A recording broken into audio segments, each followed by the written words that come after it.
자, 그러면 이제 소득처분의 마지막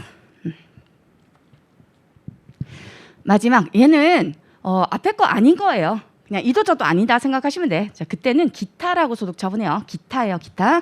자, 그래서 말 그대로요. 사유출도 아니다. 순자산의 차이도 없다. 이거예요. 세무조정 했는데 그게 사유출, 아까 주로 부당한 유출이라 했죠. 자, 그것도 아니고요. 그리고 순자산의 차이도 없더래요. 자, 그때 하는 소득처분이 자, 그게 기타예요. 둘 다 아니다. 이것도 아니고 저것도 아니다. 자, 그래서 보시면 얘는 내용은 조금 이따 보시고요. 자, 요 사례를 먼저 좀 볼게요. 얘도. 자, 사례 보시면요. 자, 법인세법에 따른 자기주식 처분이익. 자기주식 혹시 배우셨어요? 회계에서? 아직 안 배웠어요? 자본 파트에서 배우실 거예요. 보통 보면 자본이 회계에서 거의 끝부분에 있잖아요. 그래서 세법에서는 이제 그런 거 상관없이 막 나오겠죠. 그러다 보니까 자본을 회계에서 끝부분에 있기도 하고요. 처음엔 좀 열심히 하시기 때문에 처음은 잘 아는데 이제 마지막 부분은 잘 좀 소홀하게 하시는 면도 있고, 그리고 아직 진도가 안 나가서 그런 부분도 있고요. 그래서 자본을 좀 어려워하시거든요. 근데 세법에서는 그 자본을 가져와서 뭔가를 하는 게 좀 많이 있어요. 그래서도 좀 세법을 어려워하시죠. 자, 근데 자기주식이라는 거, 자기주식은 말 그대로 회사가 내가 발행한 주식 있죠. 내가 주식회사 A예요. 근데 내가 발행한 주식 있잖아요. 그걸 내가 취득해서 갖고 있는 걸 얘기하는 거예요. 그러니까 내 주식이다 이 뜻이요. 그래서 그걸 자기주식이라고 얘기를 하죠. 자, 그럼 자기주식, 내가 발행한 주식을요. 자, 내가 사왔다는 얘기죠. 그래서 예전에는 상법에서 자기 주식을 내가 취득해서 갖고 있는 건 엄격하게 금지를 하고 있었는데 지금은 그렇지 않거든요. 자, 자기 주식 뭐 어떤 목적으로 취득해서 갖고 있을 수 있죠. 뭐 예를 들어서 스톡옵션 준다 이런 거 들어보셨잖아요. 그래서 뭐 유능한 인재가 있으면 지금 당장 월급은 많이 못 줘도 나중에 우리 회사 주식을 줄 테니까, 그러니까 너가 몇 년간 우리 회사에서 열심히 일을 해라. 그래서 주식같이 올려놓으면 걔는 좋겠죠. 우리 회사 주식 비싼 거 받을 수 있으니까. 자, 그런 식으로 우리 회사 그 직원들한테요. 그 주식 선택권이라고 얘기를 하거든요. 그걸 부여를 하기 위해서 그래서 취득을 하는 경우도 있고, 그리고 뭐 외국에서는 자기 주식을 취득하는 경우가 자기 주식한테는 배당을 안 주잖아요. 그러니까 그 배당률을 높이기 위해서 우리 회사 주식을 많이 취득을 하면 나머지 주들한테 돌아갈 그 배당이 높겠죠. 똑같은 이익 잉여금이 낮다 하더라도 그런 식으로 해서 주가를 올리려고 좀 취득하는 경우도 있죠. 자, 어찌됐건 우리 회사의 주식인데요. 외부에다 발행해서 누군가 사가는 건데, 자, 이거를 내가 다시 사올 수도 있는 거죠. 그래서 내가 취득한 경우를 자기 주식이라고 얘기를 해요. 근데 그 자기 주식은요. 자, 내가 주식을 발행했다 그러면 회사 입장에서는 자본금이 늘어나는 거죠. 자본금이 늘어날 거고, 그게 만약에 액면가보다 자본 그 주식에 써 있는 액면가다 얘기를 하면 그냥 쉽게, 그러면 그 액면가보다 비싸게 발행했으면 비싸게 발행한 금액은 주식을 초과 발행했다 이거였잖아요. 그래서 주식 발행 초과금 뭐 이런 식으로 얘기를 하잖아요. 자, 어쨌든 이런 자본거래잖아요. 이거 주식 발행하고 이런 것들 있잖아요. 이거 다 자본거래. 자, 자본거래에 있어서는요. 그 자본거래를 통해서 뭔가 주식 관련된 거래를 법인이 했는데 근데 손익이 나오면 안 돼요. 회계에서는. 그래서 그거는 바로 그냥 자본 계정으로 다 가요. 그래서 이것도 마찬가지야. 자, 우리 회사 주식을 우리 회사에서 취득을 했죠. 자, 그렇게 해서 어쨌든 발행을 했던 걸 외부에서 사와야 될 거 아니에요. 자, 그래서 외부에서 얼마를 주고 사왔어요. 그래서 보니까 얘는 자기 주식을요 종전에 뭐 몇 주였는지는 모르겠지만 하여튼 2천만 원어치를 사왔어요. 그래서 2천만 원어치를 사서 갖고 있다가요. 자, 이게 뭐 그 직원들한테 임직원들한테 뭐 나눠주고 이렇게 하려고 했는데요. 그게 뭐 취소되거나 이럴 수 있죠. 자, 그러면 다시 재발행하면 되는 거지. 다시 외부에다 팔면 되는 거 아니에요. 그렇죠? 그래서 다시 이거를 외부에다 팔았다 이거예요. 내가 갖고 있던 우리 회사 주식을 다시 팔았다. 자, 그럼 이것도 처분의 일종이죠. 그래서 자기 주식을 처분했다 얘기요. 외부에다가. 그래서 사온 시점이 아니고요. 자, 사왔던 걸 외부에다 처분한 시점이요.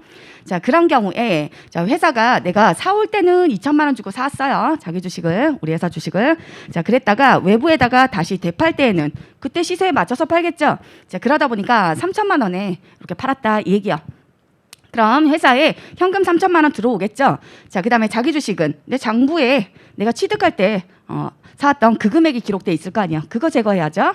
그래서 2천만 원 장부에 있었던 내가 취득할 때 들어간 금액 이걸 제거하고 났더니 자기 주식 처분 이익이 나왔네. 자, 1,000만 원만큼 이득을 받죠. 그래서 자기 주식 처분 이익. 자, 이렇게 기재가 되겠죠. 회계 처리는 이렇게 되겠죠. 회계 처리 한다면 근데 이 자기 주식을 보는 관점이 회계하고요, 세법하고 약간 차이가 있거든요. 그래서 자기 주식 자체도 좀 보는 관점이 차이가 있는데요. 우리는 그냥 요 세무조정을 위해서, 소득자본을 위해서요, 자기 주식 처분이익 요것만 좀 말씀을 드릴게요. 자, 회계에서는요, 이거 자본거래 맞잖아요. 주식거래잖아요. 그렇죠? 자, 주식거래를 했는데 손익이 나오면 안 된다 그랬죠. 그래서 자, 지금 이득 본 거 맞죠? 1,000만 원만큼. 자, 이게 자기주식 처분이익 이렇게 잡히는데요. 자, 이게 요 계정 과목이 중요한 게 아니고요. 이 항목이 뭐냐 이거예요. 자, 이게 수익이냐? 처분이익, 수익. 아까 유형자산 처분이익 이거 수익이었잖아요. 그렇죠? 자, 그것처럼 수익이냐? 그렇지 않죠. 자, 회계에서는 얘를 뭘로 본다? 자본 거래를 해서 남은 거다. 이 얘기요. 잉여금 남은 거다 이거였잖아요. 그래서 손익 거래를 해서 남은 걸 뭐라 불렀어요? 손익 거래해서 남은 거, 당기 순이익 쌓인 거, 이익이 잉여금 이랬잖아요. 이익 남은 거. 그래서 이익 잉여금 이렇게 얘기했었죠. 그래서 자본 계정을 그냥 이런 식으로 단순화시켜서 보면요. 자, 일단 자본금이 있겠죠. 자, 자본금은 내가 발행한 주식수 곱하기 무슨 금액? 액면가. 액면가. 주식에 써 있는 그 금액 있잖아요. 액면가 얘기하는 거죠. 그래서 삼성전자 주식 액면가 100원짜리죠. 100원. 삼성전자 예전에 5,000원 뭐 이랬었나요? 그러다가 워낙에 주식 가치가 올라가니까 한 주 취득할래도 막 몇십만 원 들잖아요. 그러니까 잘 못 사겠죠. 그래서 분할했죠. 분할해서 지금 현재는 100원. 액면가 100원이야. 근데 삼성전자 주식 100원 주면 살 수 있어? 말이 안 되죠. 그래서 지금 시세 뭐 좀 많이 떨어졌다 하는데 그래도 한 7만 원 정도 하나요? 그 정도 해야지 한 주 사죠. 자, 어찌됐건 그렇게 자본금으로 그래도 들어가는 건요, 주식수 곱하기 액면가가 들어가게 되죠. 자, 그래서 상법에서도 이렇게 보고 있잖아요. 그래서 이거는 최소한 회사에서 가지고 있어야 될 그 자본이다 이 얘기요. 그 금액이다 이거예요. 그래서 그걸 자본금으로 넣고요. 자, 그 나머지는 자본 거래를 했는데요. 만약에 삼성이다 하면 100원짜리 액면가가 100원짜리라 해서 100원에 당연히 발행하지 않겠지. 지금 만약에 삼성전자에서 주식을 또 추가적으로 발행을 하려고 해요. 자, 그럼 지금 현재 시세에 맞춰서 발행을 하겠죠. 아니면 그거보다 조금 싸게는 할 수 있겠죠. 자, 그렇지만 100원에 발행하지는 않을 거 아니야. 그래서 100원짜리 주식인데요. 만약에 1,000원에 발행했다? 그러면 1,000원만큼 남았죠. 근데 이 1,000원 남은 거는, 자, 이거는 손익계정으로 가면 안 된다는 얘기야. 자, 손익계정으로 간다는 얘기는 수익에서 비용 차감한 거, 이익 여기에 들어간다 이 얘기죠. 손익계산서에 들어간다는 얘기. 그러면 이익이 당기순이익이 쌓인 거 자본에 최종적으로 이익잉여금으로 쌓인다 이 얘기잖아요. 자, 그 얘기는 다른 말로 하면 과세 대상이다. 세법에서는 이게 과세 대상이냐 아니냐 이게 중요한 거예요. 세법은 세금 부과하는 게 중요한 거 아니에요. 자, 그래서 과세 대상이다 이 얘기는 쉽게 생각하면 손익거래다 생각하면 된다. 수익과 비용 거래다. 이해되시나요? 자, 그래서 이익잉여금은 당연히 손익거래가 맞죠. 손익계산서 손익이잖아요. 자, 그게 쌓인 거기 때문에 자본 항목 중에 이익잉여금이다. 이 얘기는 손익거래에 해당되는 거 이게 쌓인 거다. 자, 근데 회계에서는 이런 주식 관련된 거래를 했는데 근데 이게 손익계정으로 가는 게 있으면 안 된다 그랬죠. 거기서 뭐 손해 볼 수도 있고 이득 볼 수도 있잖아요. 법인 입장에서. 자, 그런 경우다 하는 경우에 이런 자본 거래를 통해서는 자, 그게 손익계정으로 가는 건 없어야 된다. 그렇지 않으면 주주하고 짜고 뭔가 이익을 조작할 수 있는 거 아니에요. 자, 그렇기 때문에 그런 거 안 되게 한다. 못 하게 한다. 자, 그래서 만약에 삼성전자에서 주식 발행한다면 100원짜리 주식인데요. 만약에 지금 7만 원에 발행을 했다. 새로 발행을 했죠. 그러면 100원은 자본금에 쌓이겠죠? 그 다음에 차이나는 69,900원은 그거는 자본잉여금 이런 식으로 주식 발행 초과금 얘기하는데요. 뭐 그 계정이 중요한 게 아니죠 지금. 자, 그래서 어쨌든 자본 거래를 통해서 남은 거다 이렇게 쌓인다는 얘기야. 이해되시죠? 자, 그럼 세법에서는 이게 과세 대상이냐, 그러니까 손익이냐 아니냐 이게 중요하다 그랬었죠? 자, 이익잉여금은 손익계산서 타고 온 거잖아. 그러니까 얘는 과세 대상이 맞다. 손익거래가 맞다. 이 뜻. 자, 근데 자본잉여금이다. 자, 이 얘기는 얘는 손익계산 타고 오면 안 된다는 얘기잖아요. 그렇죠? 그래서 자, 69,900원 남은 거 있죠. 자, 이건 손익계산서에 이익으로 반영됐다가 오는 게 아니라 수익으로 반영됐다 오는 게 아니라 그냥 바로 자본으로 들어가죠. 이해되시죠? 자, 그래서 회계에서는 바로 그냥 자본 거래로 처리한다는 얘기야. 그래서 자본잉여금 또는 자본거래다 이렇게 얘기를 하면요. 이거는 과세 대상 아니다. 세법상으로는. 그렇게 지금은 생각하시면 된다. 자, 그 뜻이고요. 자, 그 다음에 이익잉여금이다 이렇게 얘기하면 이거는 과세 거래가 맞다 생각하시면 된다. 손익 거래가 맞다. 다른 말로 과세 거래가 맞다. 과세 거래가 아니다. 이 얘기는 손익 거래냐 아니냐 이 얘기죠. 손익 거래. 얘는 손익 거래 아니죠. 자본 거래. 이렇게 얘기를 한다.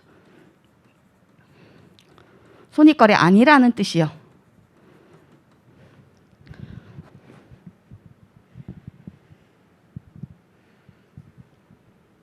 되셨나요? 자, 그러면 아까 내 회사 주식을 내가 취득했다가요. 자, 그거를 이제 외부에다 되팔았죠. 자, 그럴 때에 처분 이익이 1,000만큼 나왔는데요. 자, 이 1,000 회계상으로는 이 1,000이 손익계산서에 가면 된다, 안 된다? 안 된다. 그죠? 자, 이것도 주식 거래한 거 아니요. 우리 회사 주식 거래한 거잖아요. 이런 자본 거래를 통해서 손익 나오면 안 된다. 그래서 자기 주식 처분 이익은 회계상으로는 뭘로 들어간다? 자본잉여금. 자본잉여금이라는 얘기 세법에서는 과세 대상 아니다. 자본거래다 이 얘기죠. 세법으로 얘기를 한다면 그죠? 자본거래다. 그러니까 손익계산서 들어가면 안 된다. 손익거래 아니라는 뜻. 요거 이해되셨죠? 여기에 그러면 1,000이 바로 반영되는 거야. 그냥 자본 항목으로. 손익계산 타고 오지 않고. 자, 근데 세법은 어떻게 보냐? 자, 세법은요, 이 자기 주식 처분이익 있죠? 자, 이걸 손익거래로 봐요, 세법은. 자, 세법에서는 우리 회사 주식을 우리 회사가 취득했다가 그랬다가 이걸 되팔았잖아요. 그러면 그래서 이득 본 거다. 자, 다른 회사 주식, 내가 주식회사 A인데요. 주식회사 B라는 회사의 주식을 취득했다가 그거 처분할 수 있죠. 그래서 내가 취득했다가 처분해서 손익이 생겼어. 처분 이익이 생겼어. 이거랑 똑같은 개념으로 보는 거예요. 이것도. 자, 그래서 이것도 그냥 내가 갖고 있던 다른 회사 주식 있죠? 그럼 내 입장에서는 투자 자산 같은 개념이겠죠? 다른 회사에 투자했잖아요. 자, 그런 것들 다른 회사 주식 갖고 있다가 그냥 되파는 개념으로 봐요. 세법에서는. 자, 그러니까 그 얘기는 자기 주식 처분이익. 자, 이게 무슨 계정이다? 는 입금 계정이다. 얘기요. 세법에서는 입금 계정이다. 손익 계정에 해당이 된다. 그 뜻이죠. 그렇죠? 그래서 아까 봤던 유형자산 처분이익이랑 마찬가지 개념이요. 세법에서는. 이해되셨죠? 자, 그러면 세법에서는 이거 과세 대상이 맞다는 얘기 아니에요. 그럼 만약에 세법에도 손익계산서가 있다면 손익계산서 타고 와라는 얘기죠. 타고 와라 이 뜻이죠. 자, 그 얘기는 어디에 쌓이는 거다? 손익계산서 타고 오면 이익잉여금에 쌓이는 거죠. 최종적으로 자본 항목 중에 이익잉여금에 쌓일 거 아니에요. 이해되셨나요? 자, 이러면 회계상하고요, 세법상하고의 차이를 조정을 해줘야 되는데, 자, 그 차이는요, 요 자기 주식 처분 이익이라는 거 얘를 손익 계정으로 보냐 안 보냐 그 차이죠. 회사에선 손익 계정으로 안 본다. 그러니까 자본거래로 본다 이 얘기죠. 자본잉여금, 자본거래 같은 얘기다 생각하시면 된다 그랬죠. 그래서 손익 계정으로 안 본다는 뜻. 자, 그렇지만 세법에서는 손익 계정으로 본다, 입금으로 본다 이 차이 나잖아요. 그러니까 얘를 1,000만 원을 입금으로 볼 거냐? 회사에서는 수익으로 안 본다. 수익에 해당되지 않는다. 근데 세법은 입금이 맞다. 이거 아니요. 이해되시나요? 자, 이러니까 세무조정 어떻게 해주시면 돼? 수익으로 안 넣었잖아요. 자본으로 넣었잖아. 근데 세법은 입금이에요. 입금 넣어라. 입금 산입해 주시면 되지. 되셨나요? 입금 산입 자기주식 처분이익 줄여서 쓸게요. 자기주식 처분이익 1,000만 원. 이해되셨어요? 자, 자기주식 처분이익 세법에서는 입금 계정이다. 이것도 다른 회사 주식 갖고 있다가 판 거나 똑같이 본다. 그러니까 다른 회사 주식 갖고 있다가 팔았으면 그만큼 처분이익 난 거 수익으로 들어갈 거 아니야. 그래서 세법에서는 수익으로 들어가야 된다. 입금에 해당이 된다. 근데 북상으로 수익으로 안 넣어놨잖아요. 그러면 세법에 맞게 어떻게 해줘야 돼요? 세무조정 이렇게 해주면 되지. 입금 산입 자기주식 처분이익 1,000만 원. 그 다음 소득 처분 뭘로 할 거냐? 지금 이거였죠. 자, 소득 처분. 자, 이게 사회 유출이요. 회사 밖으로 돈이 나갔어요. 오히려 돈이 들어왔죠. 그죠? 부당 유출되고 뭐 이런 거 아니잖아요. 자, 일단 사회 유출 아니네요. 자, 그 다음 얘가 그러면 플러스 마이너스 유보냐? 자, 플러스 마이너스 유보는 회계하고 세법하고 순자산의 차이가 있다. 순자산은 다른 말로 자본이다 그랬었죠. 자, 그 자본 차이는 자산 또는 부채 차이를 얘기한다 했었는데 자산 또는 부채 차이가 있어요. 자, 돈 들어온 거 3,000만 원 똑같아. 세법이나 회계나 똑같죠? 자, 그 다음에 요거 자기 주식 보는 관점은 약간 다르긴 한데요. 자, 자산으로 보냐 자본으로 보냐의 차이가 있긴 한데 그건 지금 따지지 마시고 어쨌든 자기 주식이라는 거 2,000만 원 제거하는 거 똑같죠? 회계나 세법이나. 자, 다만 요 금액의 차이도 없잖아. 1,000만 원. 금액의 차이도 없는데 그 금액을 손익으로 보냐 안 보냐 이 차이만 있는 거죠. 그죠? 그래서 순자산의 차이도 없다는 얘기야. 자산부채 차이 없다는 얘기야. 자, 그 얘기는 손익으로 보냐 안 보냐는 차이만 있다. 그러니까 다른 말로 하면 손익으로 본다면 회계상으로 자본 항목 중에 어디로 간다는 얘기? 이익잉여금으로 간다는 얘기. 최종적으로 당기순이익에 쌓이는 게 이익잉여금 했잖아요. 당기순이익이 손익 계정 얘기하는 거 아니야. 그래서 세법에서 만약에 세법에서도 자본을 이렇게 구분을 한다면 세법은 일로 쌓이는 거다. 이 1,000만 원이 최종적으로 일로 들어가는 거다. 이 뜻이고 회계에서는 이거 통하지 않고 손익계산서 통하지 않고 바로 자본 항목 중에 자본잉여금이라는 요 항목으로 쌓이는 거다. 이거죠. 되셨어요? 자, 그러면 순자산의 차이가 있냐? 순자산 자본이라 그랬잖아요. 자본의 차이 있어요? 북하고 텍스하고 자본의 차이 없잖아요. 둘 다 1,000만 원 똑같지. 자본 총계로 치면 똑같잖아요. 이해되시죠? 똑같아. 그래서 순자산의 차이도 없어요. 그럼 플러스 마이너스 유보도 아니란 얘기. 자, 그럴 때 하는 게 뭐냐? 기타예요. 기타는요. 플러스 기타일 수도 있고 마이너스 기타일 수도 있겠죠. 이것도 상관없어요. 플러스 마이너스 구분 안 해. 그러니까 얘는 별 필요 없는 소득처분이야. 이도저도 아닐 때 하는 게 기타이다. 기타. 말 그대로 기타야 그냥. 이도저도 아니다. 그 뜻이야. 그래서 기타는 플러스 기타, 마이너스 기타 이런 식으로 안 해요. 그러면 이때 하는 게 뭐다? 소득처분 기타. 이렇게.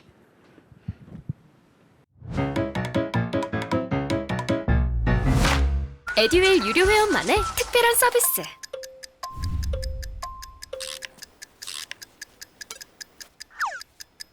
하치하차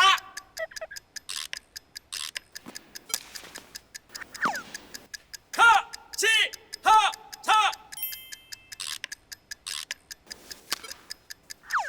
정답! 같이 하자 친구야 에듀윌 유료 회원!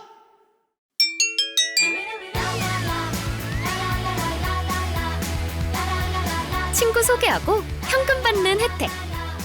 오직 에듀윌 유료 회원에게만. 에듀윌.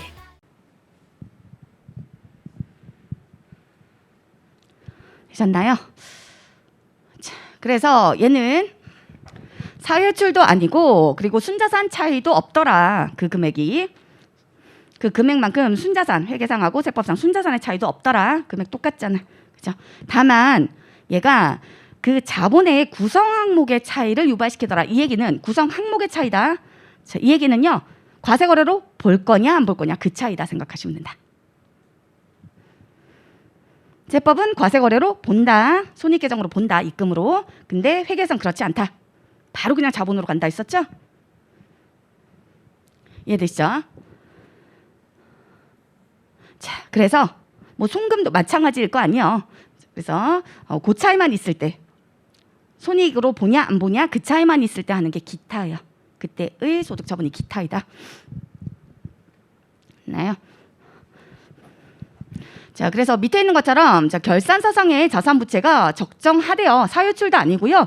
그리고 결산서상의 자산부채는 적정해. 그 금액은 맞잖아. 이거. 그죠? 자산부채 뭐 잘못 들어가고 이건 없어요.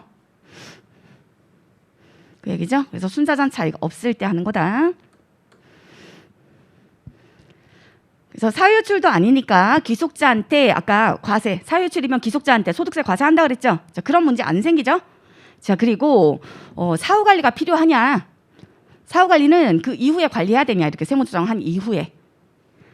자, 아까 했었던 사유출의 소득처분 중에 기타 사유출은 그냥 송금불산입하고 기타 사유출하고 끝난다 그랬죠. 이미 과세됐다. 그러니까 추가적으로 또 과세하지는 않는다. 그래서 그걸로 끝났죠. 자, 근데 사유출 중에 나머지 배당 또는 상여 또는 기타 소득 이거는 그 기속자한테 소득세가 과세가 돼야 된다 그랬죠.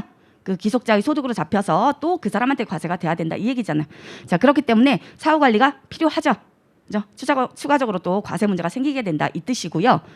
자, 그리고 플러스 마이너스 유보는 사후 관리 필요해요. 나중에 관리해줘야 돼. 세무조정한 이후에 관리해줘야죠. 자, 플러스 마이너스 유보는 추인해야 된다 그랬잖아. 추인될 때까지 관리해줘야 될 거 아니에요. 세무조정했다고 끝 이게 아니잖아요. 아까 그 플러스 유보 있었죠? 취득세, 송금불산이 플러스 유보 100 했잖아요. 그러면 그거 없어질 때까지 관리해줘야지. 그게 사후관리예요. 이해되셨나요? 자, 근데 얘는 사후관리가 필요하냐? 나중에 뭐 추인이 된다든지 아니면 누구 뭐 기속자한테 추가적으로 과세를 한다든지 이런 문제가 생기냐? 다 없죠. 그런 거 전부 다 없어요. 자, 그래서 기속자한테 과세한다든지 이런 거 필요 없고요. 사후관리 추인된다든지 이런 것도 필요 없다. 그러니까 얘는 그냥 요 손익으로 보냐 안 보냐 그 차이만 있을 때에는 기타로 소득 처분하고 끝. 이걸로 끝. 되셨어요? 자, 그럼 만약에 처분했는데요. 이번에는 1,000만 원에 처분했어. 자, 1,000만 원에 처분했다면 2,000만 원짜리 1,000만 원 팔았으니까 자기주식 처분 손실이겠죠. 자, 자기주식 처분 손실은 자, 그거는 세법하고 얘도 마찬가지 차이가 나겠죠. 자, 이거 북상으로는 얘는 회계상으로는 비용이 아니다. 이것도 마찬가지 바로 그냥 자본 계정으로 가요. 자, 그런데 세법에서는 자, 북상으로는 그렇지만 자, 세법에서는 이거 송금 맞다 이 얘기죠. 자기주식 처분이익만 입금으로 보는 게 아니죠. 아예 다 손익거래로 본다는 얘기야. 세법에서는. 이해되셨죠? 그러니까 송금에 해당이 된다. 이러면 어떻게 해주면 돼요? 송금 산입 해주면 되겠죠. 자, 세법상 송금인데 비용 안 넣었잖아. 그럼 다르죠? 그럼 세무조정 해줘야죠. 자, 그래서 송금 산입에 세무조정 해주겠네. 자기주식 처분 손실이라면. 그리고 그 자기주식 처분 손실 1,000만 원이면 뭐 1,000만 원. 소득 처분은 뭐다? 이것도 마찬가지 기타.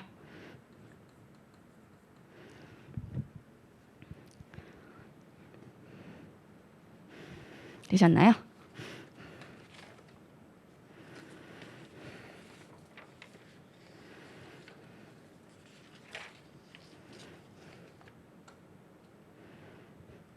자, 그럼 다 배우셨어요. 소득처분까지.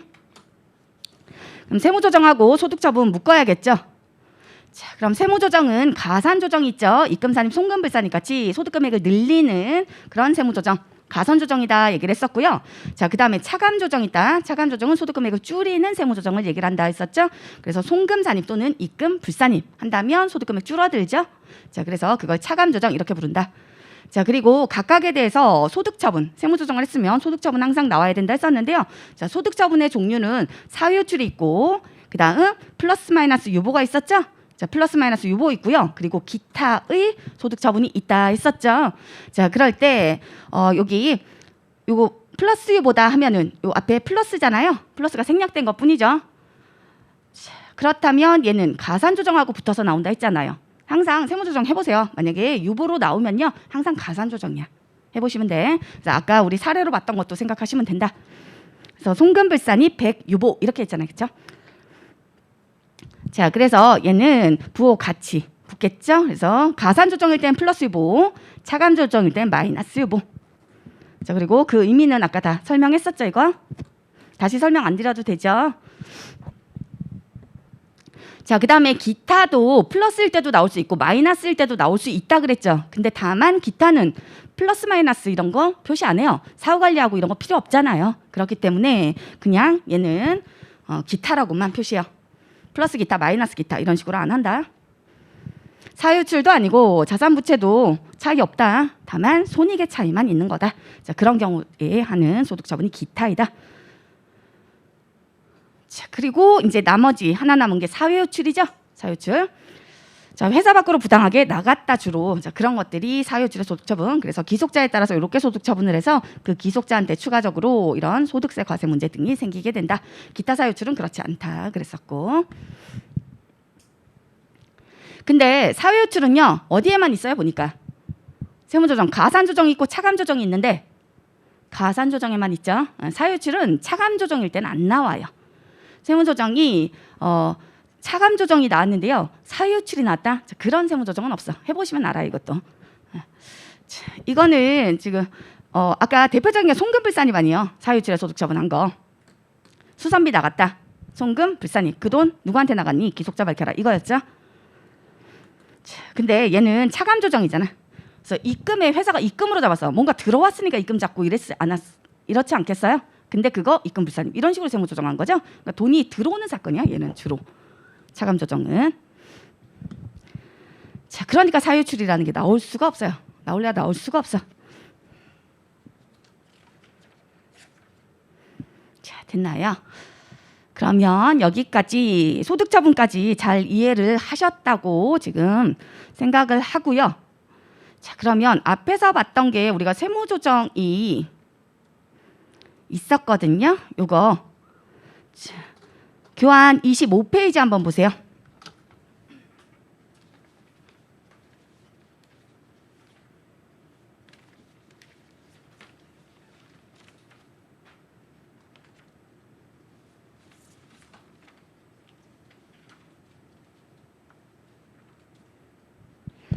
자, 교환 25페이지 보시고요. 자, 위에는 요 사례에서는 회사가 아예 감가상각비를 계상하지 않았죠. 감가상각비가 대표적인 결산 조정 사항이다. 결산서에 반영 안 하면 송금 인정되는 거 없잖아요. 그렇죠? 근데 하나도 반영 안 했으니까 송금 인정될 거 없는 거죠. 다시 인부조객 나왔죠. 자, 그렇기 때문에 얘는 세무조정 계속 없었어. 그래서 할 거 없고요. 자, 밑에 거 한번 요거. 요 밑에는 지금 한도 초과 나왔었어요. 이때까지. 그리고 이때는 이제 추인이 일어났었거든요. 네. 그래서 이거 요 장부 계상액 이게 북금액이다. 장부에 감가상각비 이렇게 넣은 거죠. 감가상각비 넣고요. 자, 그리고 대변에 감가상각 누계액 이렇게 넣잖아요. 근데 요 감가상각 누계액은 자산의 마이너스 계정이죠. 자산의 차감 계정이죠. 그래서 만약에 이거 25만큼 X1년도에 넣었다. 북상 25만큼 넣었다. 그러면 이 자산 기계장치였나요? 자, 기계장치의 장부가액은 얘를 취득한 금액은 100이다. 그런데 이 중에 감가상각 1년 했어. 그래서 감가상각 누계액 25 이렇게 차감해서 기계장치의 장부가액은 75 남았어. 이렇게 보고 하는 거죠. X1년도 말에. 이렇게 되는 거잖아요. 그렇죠? 그래서 자산의 차감 계정, 감가상각 누계액을 써서요. 간접적으로 차감시키겠다는 얘기죠. 이거 자산 사용한 만큼 줄이고 비용으로 대체하는 거 아니에요. 근데 그거를 자산을 직접 줄이는 것보다 이렇게 감가상각 누계액이라는 요 계정을 써서 간접적으로 줄여서 보여주면 정보 이용하는 그런 이해관계자들한테 좀 더 정보가 유용하다 이 얘기죠. 처음에 취득한 거 100이다. 자, 그리고 얘 감가상각 뭐 얼마나 했는지 알 수 있죠. X2년도 다음에 50 들어갈 거 아니야. 50. 그래서 장부가액 50 남고 이렇게 될 거 아니야. 그럼 애초부터 얘가 50에 사온 건지 아니면 100에 사왔는데 감가상각을 여태까지 50을 해서 남은 게 50인지. 자, 그게 이런 식으로 보여주는 게 더 유용하다 이 얘기죠. 그래서 감가상각 누계액이라는 계정을 써서 간접적으로 차감을 해서 장부가액 계산하도록 되어 있는데요. 북상으로는 그렇죠. 자, 어찌됐건 자산 줄인 거예요. 감가상각 누계액. 자산 줄이고 비용으로 대체된 거다. 감가상각비라는. 자, 그런 경우에 X1년도부터요. X5년도까지 자, 세무조정은 넣어놨어요. 그렇죠? 이거 이미 배웠어. 세무조정. 소득처분 뭘까요?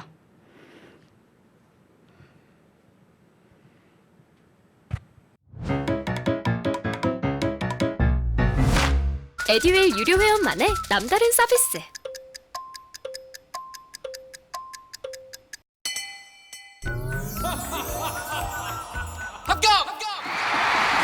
합격하고 돈도 받는 혜택. 오직 에듀윌 유료 회원에게만. 에듀윌. 무료 합격!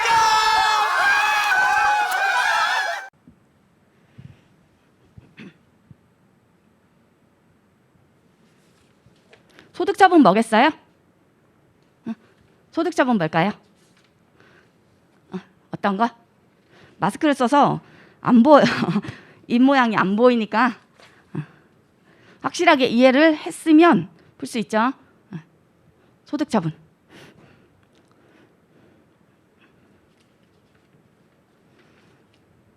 뭐예요? X1년도 송금 빌산입 5. 소득처분은 뭘까요? 뭘까요? 배운 거 사유출이요? 이게 부당하게 유출된 거예요? 아니죠. 그죠? 자, 순자산의 차이 있어요? 자산부채. 회계상하고 세법상하고 자산부채 차이 있어요? 차이가 있죠. 그죠? 차이가 있죠. 플러스 유보예요. 그래서 X1년도부터 X4년도까지는 송금 빌산입 한 금액 다 플러스 유보야. 이때까지.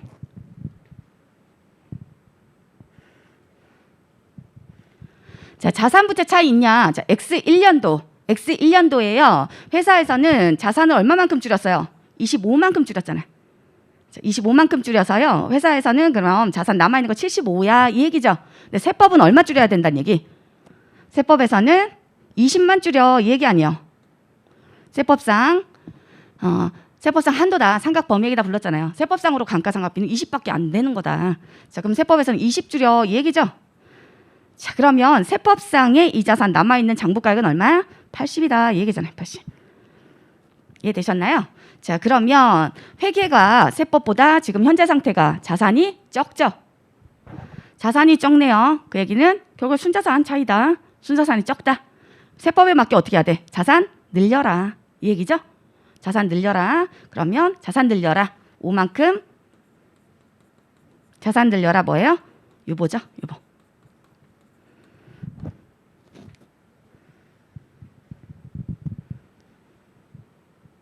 되셨나요?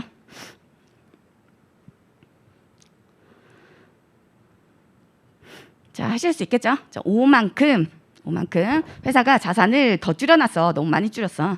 자, 이러니까 5만큼 다시 늘려 이 얘기죠. 세법에 맞게 다시 늘려. 자, 그래서 플러스 유보다. 자, 그러면 감가상각 누구의 자산 많이 줄였다는 얘기는 감가상각비 많이 넣었다는 얘기. 그러니까 비용 손익계정 보고 일단 세무조정 하시면 된다 그랬죠. 그럼 송금 불산입 감가상각비 5만큼 너무 많이 넣었어. 줄여. 그래서 송금 불산입하고요. 그리고 그 5의 금액이 결국에 회계와 세법의 자산 차이로 유발시키죠. 자산 차이가 있다는 얘기는 순자산 차이가 있다는 얘기. 그래서 세법에 맞게 자산 늘리라는 세무조정 해줘야 된다. 그래서 플러스 유보. 되셨나요? 자, 그럼 X2년도도 플러스 유보죠. 자, X2년도에 북상 장부가액 얼마? X2년도. 자, 북상 장부가액은 회계는 지금 25 이렇게 넣었잖아요. 두 번 넣었죠. 그럼 50만큼 자감이 됐겠죠. 그래서 장부가액은 50이겠지. X2년도 감가상각하고 나면. 세법은 얼마예요? 세법은 20 이렇게 들어갔어야죠. 그래서 X1년도에 20 자가면서 80. 그리고 X2년도에 20 들어갔죠. 그래서 60이죠. 60. 그렇죠? 그래서 X2년도 말 기준으로는요. 둘의 차이가 지금 자산 차이죠. 자산 차이가 10만큼 나요. 10만큼. 그렇다고 해서 송금배산입 10 세법에 맞게 자산 늘려라 해야겠죠. 이것도 마찬가지. 세법에 맞게 자산 늘려라. 그래서 송금배산입 10 유보 이렇게 하면 된다 안 된다? 안 된다. 자, 유보 플러스 마이너스 유보는 자산부채 차이 아니에요. 자산부채 차이는 내년 됐다고 없어지는 게 아니라 그랬죠. 자산부채 내년 됐다고 사라지는 거 아니잖아요. 그럼 마찬가지야.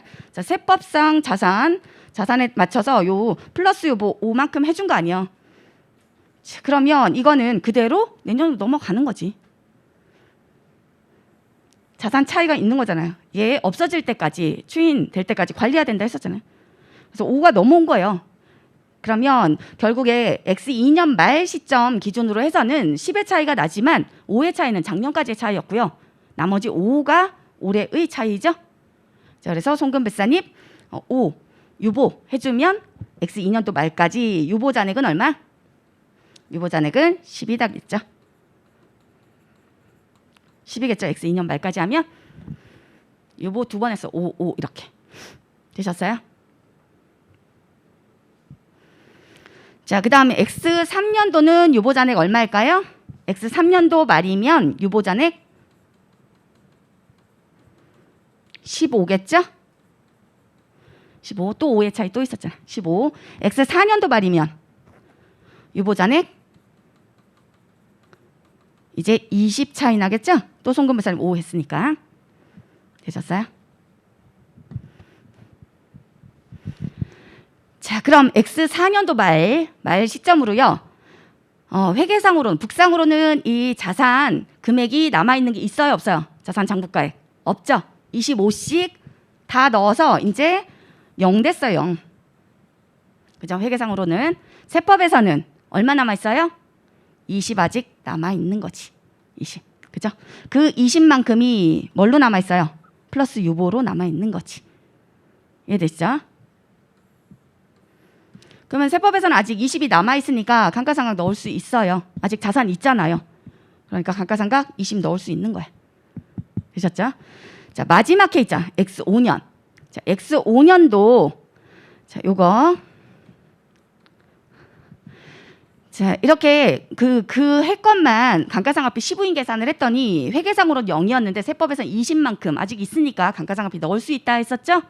자, 그럼 20만큼 나왔어. 그러면 마이너스 빼보시면 마이너스 20 나오죠? 시인보조액 나왔다. 자, 시인보조액은 원래 결산조정사항이다. 감가상각비는 그렇기 때문에 북상계상 안 하면 원래는 송금산입의 세무조정 이런 걸 통해서 송금으로 인정되지 않잖아요. 그게 결산조정사항. 자, 그래서 시인부조액 나오면 원래는 없어지는 거다 그랬었죠.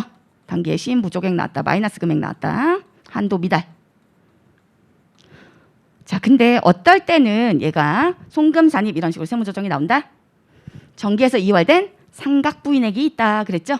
정기에서 이월된 상각부인액이라는 얘기 한도 초과액 얘기하는 거 아니에요.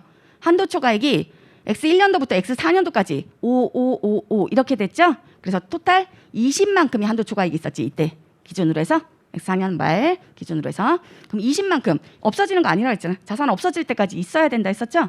그럼 20만큼이 넘어오는 거야. X5년도로. 자, 이게 이월된 X4년도에서 X4년도 말에서 X5년도로 이월된 상각부인액이다. 다른 말로 뭐예요? 유보잔액이지.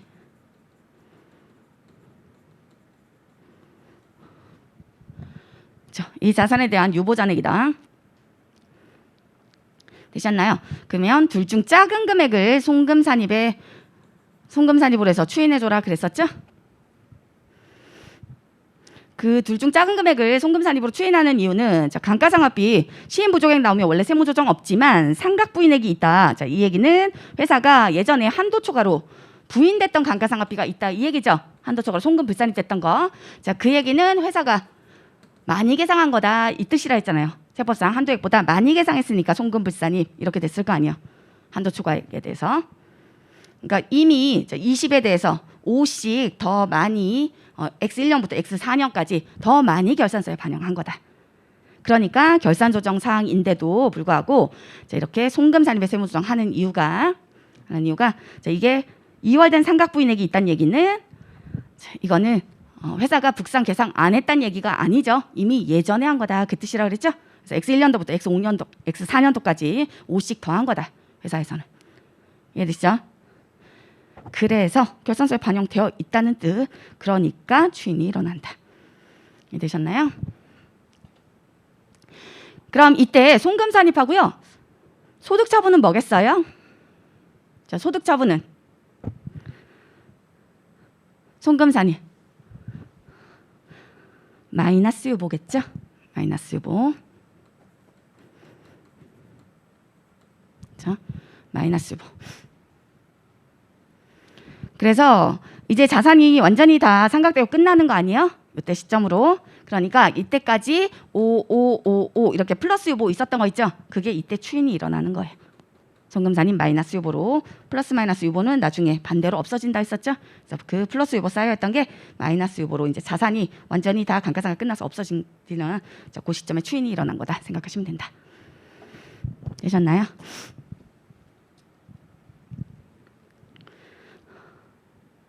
자, 소득처분 하실 수 있겠어요?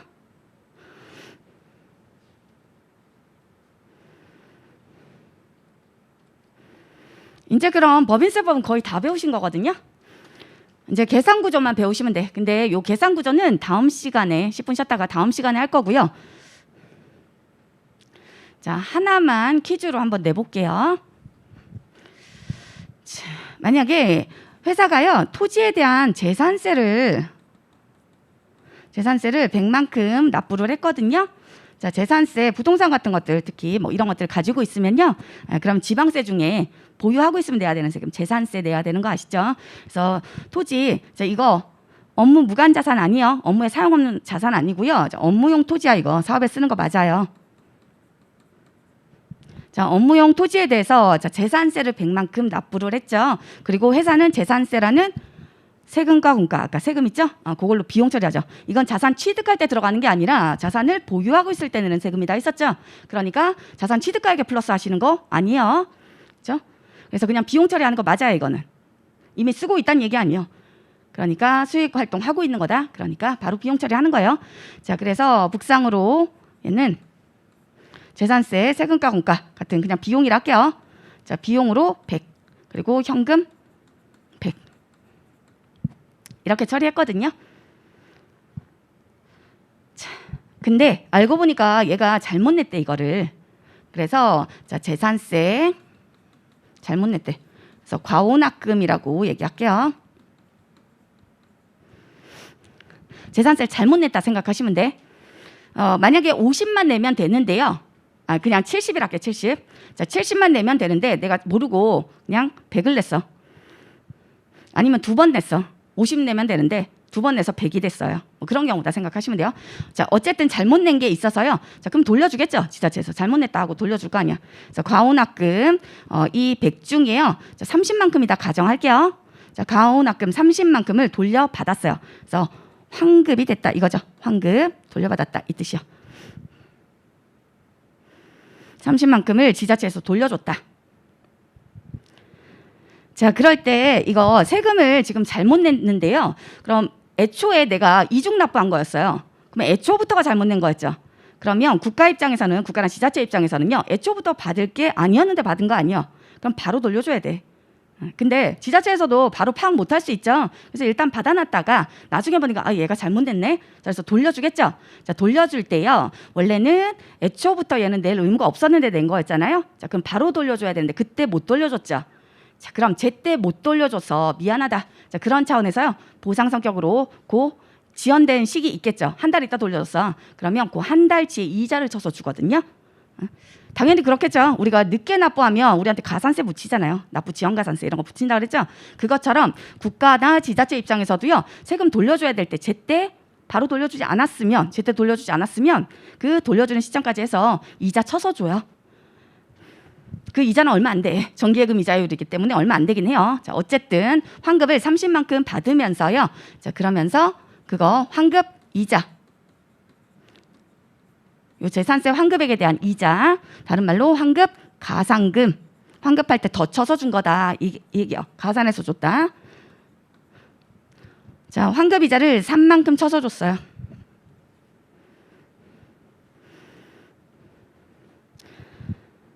자, 그러면 북상으로 회계 처리는 자, 현금이 33이 들어왔겠죠? 그죠? 재산세, 그 세금 돌려받은 게 30이었고요. 그리고 이자 쳐서 받은 게 3이었어요. 그래서 33만큼 들어왔을 거고요. 자, 그리고 그 금액에 대해서 비용 당초에 냈던 거 재산세 줄이던지 아니면 수익으로 넣던지 하겠죠. 자, 비용 잘못 넣은 거 아니야? 30만큼? 그래서 비용 줄이는 걸로 할게요. 그래서 비용을 30만큼 줄여야 되겠죠. 취소된 거. 그리고 3만큼은 더 받은 거죠. 자, 이거는 뭔가 더 받은 거 잡수익 같은 걸로 그냥 처리할게요. 잡수익 이런 식으로 처리했다. 잡이익 이런 식으로 처리했다. 자, 이럴 때 세무조정 어떻게 해줘야 되냐? 세무조정 소득처분. 자, 일단 첫 번째는 차이가 없어요. 자, 세법상으로도요. 재산세 100 낸 거 이게 맞는 줄 알았지 당연히. 그래서 재산세 100 낸 거 그대로 세법상으로도 이거 송금이요. 자, 업무에 쓰는 그런 사업용 자산이잖아요. 그 자산 보유하고 있으면 재산세 내야 되는 것들 당연히 인정해줘야지 비용으로. 그래서 세법상 송금 맞아요. 송금 100, 현금 100 이거잖아요. 그럼 차이가 없죠. 세무조정 없겠죠. 자, 처음에 없었어. 자, 그 다음에 나중에 돌려받았죠. 자, 돌려받을 때 현금 33 들어온 건 똑같죠. 세법도 똑같아요. 자, 그리고 당초에 그럼 송금 처리했던 거, 자, 그거 줄여줘야 될 거 아니야. 30만큼. 세법도 많이 들어간 거죠. 그러니까 송금 30만큼 줄여줘야 되겠죠. 그 다음에 3이 문제죠. 3. 자, 이게 환급 이자 쳐준 거다 이거라 그랬잖아요. 지자체에서 제때 못 돌려줬으니까 미안하다. 자, 그래서 환급 이자 쳐준 거예요. 자, 세법에서는요. 얘를 환급 이자를요. 이거를 입금 항목으로 안 봐요. 입금 불산입 항목으로 봐요. 자, 왜냐면 이게 제때 안 돌려줘서 미안하다고 그 보상 성격으로 주는 거 아니에요? 이자 쳐서 준 거 아니에요? 자, 그래놓고 이걸 입금 항목으로 그대로 보면요. 그러면 과세하겠다는 얘기지. 기껏 보상금 줘놓고 과세하겠다 이 뜻이죠. 그러지 않겠다. 그래서 보상해준 거 그대로 그 보상해준 걸 유지를 해주기 위해서. 그래서 입금 항목으로 안 본다. 자, 그러면 뭐 일단 나왔죠. 세무조정 어떻게 해주시면 된다?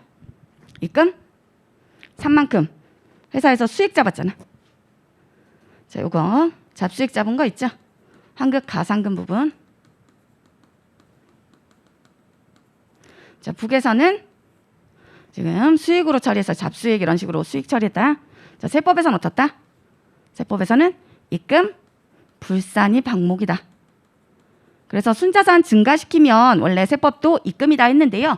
근데 우리 입금의 정의, 송금의 정의 배웠잖아요. 자, 거기에서 아무리 순자산 증가시키는 거래다 하더라도 얘가 입금 불산입 항목에 들어가 있는 것들은 입금 불산입한다 그랬죠? 입금으로 보지 않는다. 그래서 입금 불산입 항목 중에 하나예요. 이게 환급 가상금이. 그럼 입금 불산입 항목이다. 그럼 세무조정은 어떻게 해주시면 돼? 차이가 나죠 지금. 입금으로 보지 말아라. 입금 불산입 하겠지. 자, 그리고 소득처분. 요거 한번 생각해 보세요. 소득처분 뭘지. 자, 이거는 10분 쉬었다가 말씀드리고요. 그리고 이제 그 범위세 계산구조 배우고 나서요. 소득세 넘어갈 거예요. 시간이 소득세 그 기본적인 내용 그것만 설명드리고 오늘은 마치는 걸로 할 거예요. 자, 10분 쉬었다가 할게요.